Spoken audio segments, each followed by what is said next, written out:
Greetings, everybody, and welcome to the first episode of Let's Talk About This. This is a brand new talk show that is a panel of guests that are with us today on PEP Radio. Starting us off, we have Glenn Tuttle. Glenn, can you tell us a little bit about yourself? Well, I am currently the Libertarian Party of Crawford County, Pennsylvania chairperson. I am elected constable of Meadville District 1-1.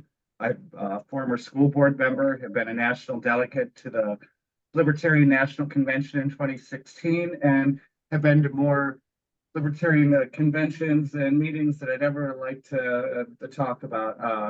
Fell in love with the idea of individual liberty probably right around 2009-ish, about 15 years ago.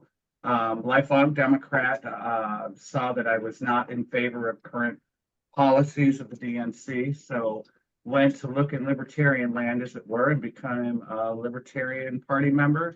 Flipped to Republican to be school board member, saw that the Trump train was coming, immediately hopped off, and again became the Libertarian County Chair. Well, thank you for that. And next we have Rianna, Czech. Hi, good. How you doing? I guess if I'm going to tell about myself, in 2022, I ran for the Pennsylvania State Senate for the Crawford County, Mercer, and Lawrence seat, which would be the 50th district. I have a political science degree with a focus in law, specifically constitutional and contract law. I have worked through multiple facets of the area, but growing up, I grew up in a blue collar family. I grew up on a farm. I served 8 years in the military. Right now, I'm actually working for Walmart at a traveling position, so not actually in the state even right now. So, but for the most part, I've just since the election been kind of working and doing what I can. I ran for the Democratic Party. Before then, I kind of kept my political views to myself. Being a Democrat in the military wasn't the easiest thing in the world. Typically Democrats are viewed as people who don't like guns, and that's kind of the whole half of the point of the military. And that's kind of why when I ran for the state senate, I was one of the few people who, when people talk about being a Democrat, everyone assumes, oh, they're going to take your guns away. That's not my point of it. I have a different stance in comparison to most Democrats, but also to most people who serve in the military. And that was one of the things that came up a lot, especially in our district. Other than that, that's who I am. If you happen to hear squealing in the background, listeners, don't worry. Our show has gone to the dogs. I've got a couple of puppies in here with me in our recording studio today just to lighten the mood a little bit. So thank you, Rianna, for that. Let's move on to Adam. Can you share your story? There's really not much to my story. I'm still kind of like an open book being written. I went to college, I did that, that didn't work out. I went for music, still love it, but through long story short, found out that what I wanted was completely unnecessary. So I dove myself into the food industry for 12 years, which burned me out and really it added a cold shoulder to me, which I can still kind of revert back to today as a mechanism. But but now I'm happily employed. I'm a bud tender at a local dispensary. I'm an independent because I've never seen the point in joining a group of anything like that, like fraternities, Boy Scouts, just groups in general. To me, they've never made sense to me. So when asked, for my political affiliations, one, I'm not the most political person. I'll come by that wholeheartedly and honestly. And two, I don't subscribe to a political party, so I picked the most non-descriptive one, which would be an independent, which that's the way I view it. I don't really have a problem with any other.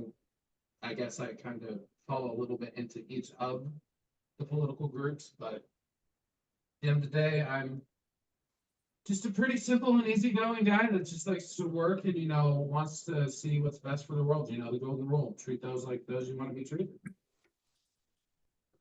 Okay, and that brings it back around to me. I'm David Moore. I'm the president of the Pennsylvania Equality Project, and I am, as of late, the voice of PEP Radio. I cover our newscasts, weather forecasts, and produce the PSAs as we continue to search for volunteer voice talent. So if any of our listeners are interested in getting into radio, just simply contact us at pepradio@paequality.com, and we'll post that information out on our website. All right, let's get into the first round of our discussions. So the way this show is going to work is we're going to be running segments for each of our invited panelists, and they'll bring up a topic that they'd like to talk about and discuss it for a little bit. They'll share their thoughts on a particular topic, and then we'll roundtable discuss for approximately 10 minutes. Now, this first segment is going to get cut a little short, and Glenn, you're going to start us off. So we're going to go into the second set of 10 minutes to continue our discussion.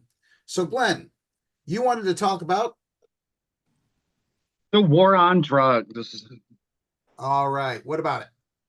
Well, the war on drugs, just in essence, has been a miserable failure since its inception in 1971.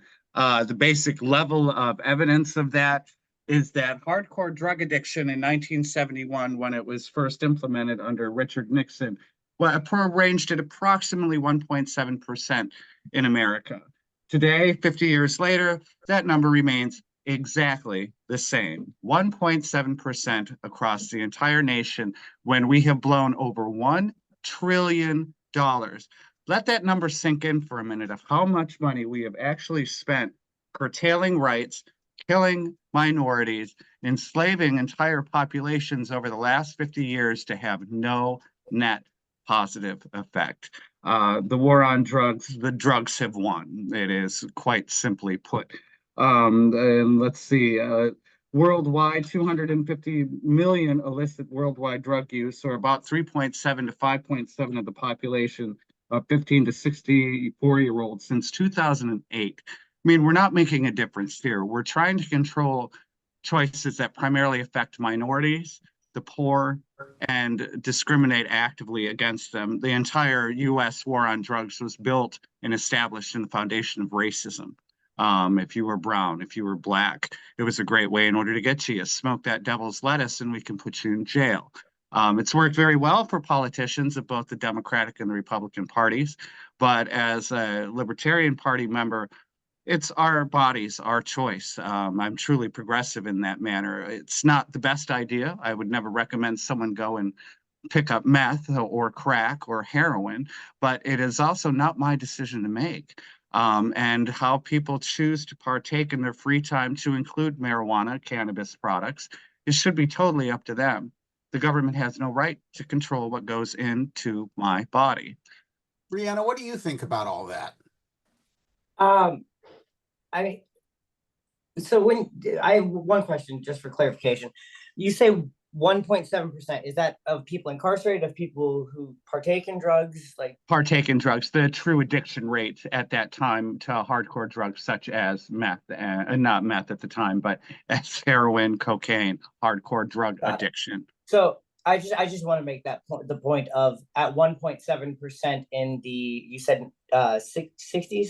1971. 71. 1.7% of the population, our population has grown. So that the equivalency of that is not just a loss, it's an epic loss. At 1.7% of the population then compared to 1.7% of the population now is so much higher than it was then. But as a clarification, you bring up the point, my body, my choice, but when you get into the idea of drugs and overdose, and where do you stand on the idea of, saving somebody from that? Saving someone, I believe that if we must steal from others in taxation for these kind of programs, and understand where I stand on that, If anybody knows anything about libertarianism, we all hate taxation in effect. But if we must steal for that kind of programming, why isn't it being rededicated into health programs, into decriminalization programs, and also drug treatment as found in Portugal? Well, I do want to make a point of this, but you know, as my body, my choice, I understand that concept, but like the second you OD, you're making it somebody else's problem. And you should be forced to pay the cost of that, both financially and we're allowed to, unfortunately, in this world, make bad choices for ourselves.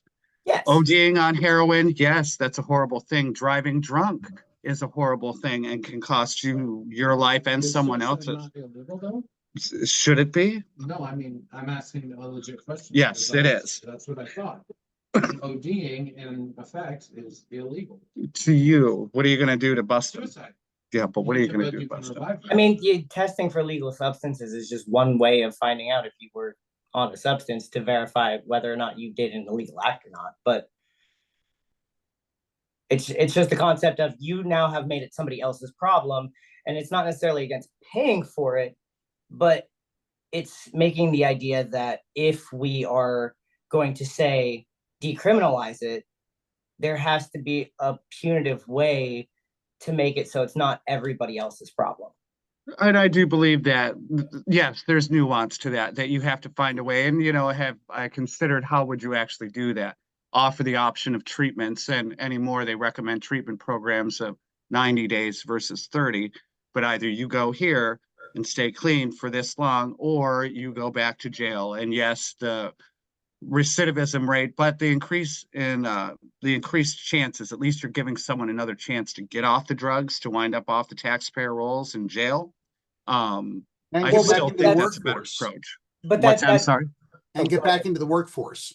Yes, I mean, to be out and being, if we might again be tax-paying citizens, get them out and get them into the workforce, get them out back into the community, give them something to substitute. And a lot of times to address trauma that's been based in there. Now, as far as my body, my choice, the liability, should it fall to us? Well, now that's a different story. And honestly, you know, blowing $600 for a dose of Narcan, that adds up on some people. And should we charge them? You know, I understand that concept, but my thought is like you're talking about taxpayer money, but if you're saying to do treatment and then force somebody to like pay that. Yep. I mean, we built a society on, you know, criminalizing the poor basically. Yeah. And it's time for a change. How would somebody then pay for it if they're garnishing their future wages, because they still would be liable for restitution and fines, and that would be but yes, and I understand that, but then it's just keeping them further into poverty. It's not getting them back out of the place that put them where they're. I think there are ways you could get around that, though. Like if you are 5 years clean and you have no further drug convictions, 3 to 5 years of further drug convictions. Yes, does it weigh on to the taxpayer? Sure, it does. It should come out of police budgets, because that's pretty much the most corrupted organization by this entire policy of racist law. Take it out of police budgets. There are better places to reappropriate that money, and I do believe it should come right out of police budgeting. And which I can agree to that 100%. But the necessary concept of you started this conversation by saying, hey, if your body, your choice, therefore you have to pay for it. Should you be allowed to die because of it? Well, you made that choice to do the drug. You made that choice. That's up to you. Do I believe we should try and save them? Mind you, I don't believe somebody should die because they're not in control of their, you know, facilities at the time. So, okay, and there's a fair point, but you know, it is a disease. Let's start there. I think that's a groundwork. And that's why I'm saying like cancer. But unlike cancer, you don't fall out onto the pavement and wind up falling onto a heroin needle. So should you have that risk of the ultimate liability in drug use? Yeah, you kind of should. You've made these horrible choices, and it is a horrible choice.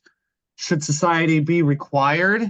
In an ideal world, I would like to say they would do it out of the charity of their heart, donate actively to, you know, drug treatment, what have you. But we all know in a real world, that's not going to happen. And in this particular world, we need to take a break. We'll be right back after these messages.